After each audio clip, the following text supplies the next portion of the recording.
What if there was a place with all the zip of Nuka-Cola?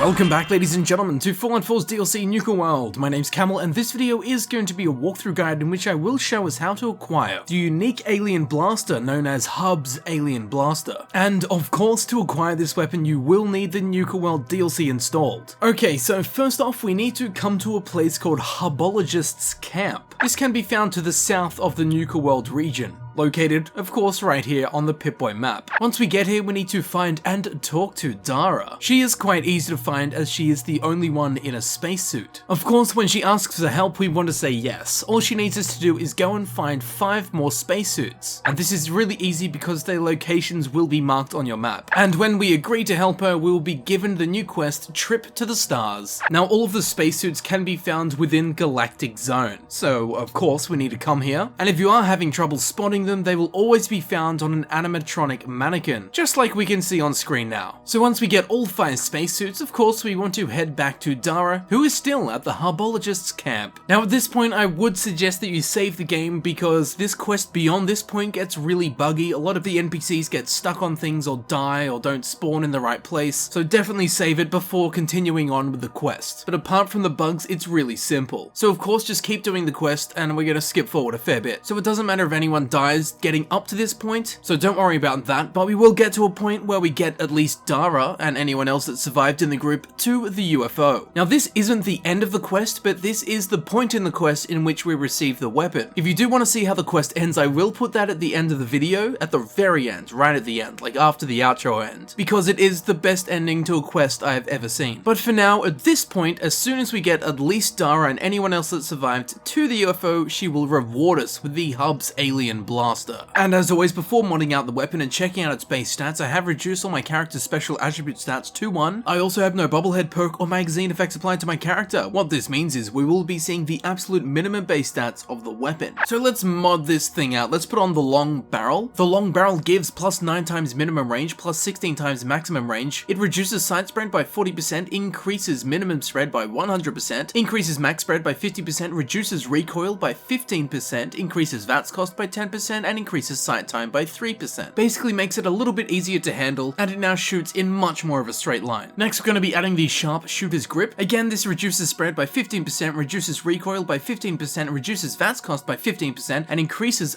bash damage by 50%. Again, making it easier to get a grip on. Next, we're going with the Fusion Mag modification. Now, normally the weapon uses Alien Blaster rounds as ammunition, which can only be found in 2 places in the game, and are of a very limited supply, so of course we want to change the ammunition type to something we can get more of, the Fusion Mag. This changes the magazine size to 63, reduces damage by 0.35. Literally, that's not a percentage, that's the actual number it reduces the damage by. And of course it now uses the fusion cells as ammunition. And finally, we're going with the standard sights. Forget scopes. This is a pistol, I'm not going to be sniping things with it. This ain't no sneaking weapon, it can't be silenced, it's an energy weapon. No one wants a scope on this, so that's exactly why we're not going to put a scope on it. Sticking with the old standard sights, plus 1 times zoom. But as always, you can do whatever you want with your alien blaster. You can even use it for probing if you want. And after Hub's Alien Blaster has been modded out the way I just did, it has a base energy damage of 49. It now uses the fusion cells as ammunition. Its fire rate is 100, its range is 203, its accuracy is 75, its weight is 3.2 pounds, and its value is 2,992 caps. And as we can see up the top there, Hub's Alien Blaster, plus 100% critical damage and plus 15% critical refill rate. Okay, so Hub's Alien Blaster, what a special and interesting weapon, and I really was hoping for an alien-based weapon in this DLC given we had Galactic Zone. And although the quest kind of involved Galactic Zone, this isn't how I expected an alien weapon to be delivered to us. Now, besides the original unique Alien Blaster in the base game of Fallout 4, Hub's Alien Blaster is the only other one in the game. But this one is better because it has a legendary prefix on it, whereas the original Alien Blaster had nothing. It was just unique and special in its own right. Unfortunately though, Hub's Alien Blaster uses the exact same model that the other Alien Blaster has in Fallout 4, which is rather depressing given that Bethesda reskinned the Alien Blaster from Fallout 3, and it is in Fallout 4's Nuka World. The animatronic aliens in Galactic Zone wield this reskinned Fallout 3 Alien Blaster, so they'd already gone to the effort of remaking the model, but then they gave Hub's Alien Blaster the old model that's already been used in Fallout 4, when again they already had this second design ready to go. They just didn't use it. Yeah, I don't know what they did there. I guess that you could say that idea got blasted away. It may have just been too alien for them. So anyway, Hub's Alien Blaster is, as we know it, a unique Alien Blaster with the legendary prefix Lucky, which gives plus 100% critical damage, so it doubles the critical damage done, and the critical meter also refills 15% faster. So of course this gun is best used with a critical/luck build, delivering much more devastating blows with each critical shot, and at the same time filling that critical meter 15% faster, which I think actually sounds better than it is. Let's just say for example that it takes 8 VATS hits for you to fill your critical meter. Well, with this 15% boost, it's gonna take 7 VATS hits. So going down from 8 to 7, it's good, but a plus 15% increase sounds better, even though it's the same thing somehow. Now as we saw, it had a base energy damage of 49, and after getting a bunch of perks, I got its damage up to 140 energy damage, which is pretty good, like just on the face of it, considering it's a pistol with the ammunition capacity of 63, 140 damage is pretty good. Unfortunately, it kind of stops there, at least in regards to the legendary prefix, because although the lucky legendary effect is really good, it's much more useful when applied to a weapon that delivers a kind of one-off super shot, because to be honest, you're not going to be executing critical hits that often. And of course, you only get the benefit from the legendary effect lucky when you do execute a critical hit. So because of that, it's not the best weapon for it to be on, but because it has a legendary effect at all, it is better than the original Alien Blaster. So if you do want to make some kind of astronaut alien build, this is the gun to go with. But overall, Hub's Alien Blaster is just an excellent gun because it's an Alien Blaster. So at the end of the day, it's just a pretty good weapon. It's not amazing, but it's not bad. But it's definitely a very interesting collectible, which comes from probably one of my favorite quests in Fallout 4. So now some facts about Hub's Alien Blaster, and I suppose Alien Blasters in general. When it's using the alien cells as ammunition, the ammunition capacity is 42, which may be a reference to Douglas Adams' The Hitchhiker's Guide to the Galaxy. In this book series, the number 42 is the answer to life, the universe, and everything. So being an alien blaster and quite galactic in nature, paired with the fact that 42 is an incredibly random ammunition capacity, it is highly likely that this is in fact referencing the book. And while we're talking about the ammunition capacity of 42, when you mod it out to use the fusion cells instead of alien rounds, it describes this modification as reducing the ammunition capacity, where in fact it takes it from 42 up to 63, so it increases it. Also in doing so, it reduces the damage, but as we saw before, it reduces the damage by 0.35 of a damage. It's not a percentage, it's literally that much damage. So the trade-off is well worth it, because now you can actually use it continuously. Interestingly though, when you do have the fusion magazine modification on and you reload the Alien Blaster, it still shows an Alien Blaster round being loaded into it instead of a fusion cell. Whoa, what's that bloody animation team up to? If you're feeling a little bit out there and you put the night vision scope on Hub's Alien Blaster, the HUD overlay and crosshairs are exactly the same as the standard night vision scope, instead of looking alien. Another oversight, I assume. Now I'm sure when the aliens landed in Nuka World, they went straight to the factory and said, "Take me to your liter." Of course the humans understood, because luckily the alien language, it's just universal. And have you ever wanted to turn your enemies into a smoking pile of blue ash? Well, you're in luck, because this weapon gives you that hubbility. And here it is, Hub's Alien Blaster in action.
there you have it, ladies and gentlemen. I've been Camel, and this has been my guide for the unique alien blaster known as Hub's Alien Blaster in Fallout 4's DLC, Nuka World. I do hope that this video helped you out in some way and wasn't too probing. Remember, if you want to see the end of the quest, it's at the end of this video, so keep watching. Headphone users, be warned. If you did enjoy this video and you would like to see other videos similar to this one, please feel free to click on the playlist button on screen. This of course will take you directly to my Fallout 4 Guides playlist, where you can select the videos you wish to watch freely, or you can check in the description where it will be frequently updated with links to new Fallout 4 guides that I upload. If you think you've ever been abducted by aliens, please feel free to follow me on Twitter. The link can be found in the description, or you can search Camelworks on Twitter. And with all that said, I would like to thank you very much for watching. It's been an absolute pleasure having you here with me, and I will see you very shortly on the mothership. I'll see you there in a second.